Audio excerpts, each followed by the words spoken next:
دا راته ووایه تاسو افسرانو ته وابډا ته د بجلۍ بل پرې که نه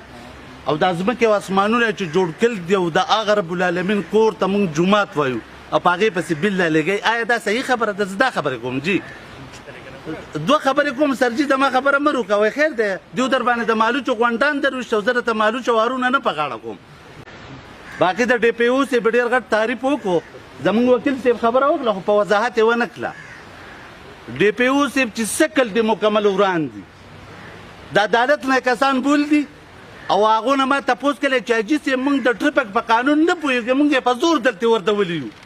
نو چې د سبنا مارکیټ نه زما ګاډی راوځي زه هلته لوپرلی یا کپړو له تلم نو هغه ورته جیټي روډ بندوي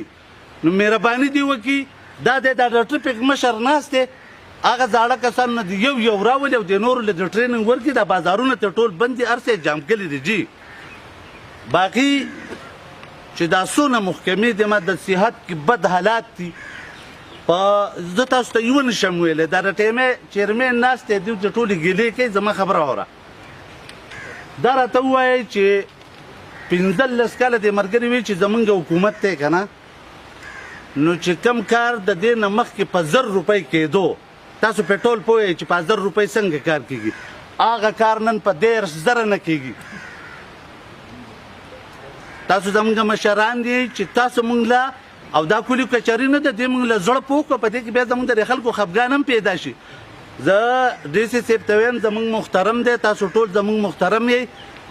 کسانو ته هم وایم چې دا ډي سي صاحب کوم کار کولی شي دا تاسو چې کومه سپاسنامې بیان کړي که نه دا خو د پاکستان د وزیر اعظم راوله والله کېدله حل کړي نو ستړي کول هم نه کوو د یو بل سره پې خفګان هم نه کوو سیسټم ټول خراب دی تاسو زمونږ مشران یئ کوشش پې وکئ که ستاسو د وسه یي او تاسې حل کولی شئ نو ډېره ښه خبره ده او د دې خلکو ته هم دا خبره کوم یوازې تاسو ته خبرې نه کوم چې ښه افسر موږ راولو که نه چېرته ښه افسر راشي که نه او په دې جب کې څه کاغذونه ږدي د دې شوق نه کوي نو دا ټولې مخالف وایي مړه دا هم څه ضلالت راوستی او چې کوم افسر ته پیسې الي دې خلکو ته وایي تاسو مخامخ ناستئ او شوړه ولا څوک ورکوي نو ځینې کسان خو په خوشحاله وي یا کار یې وکړو نو ځینې وایي دلته چغې وایي میډیا ته که نه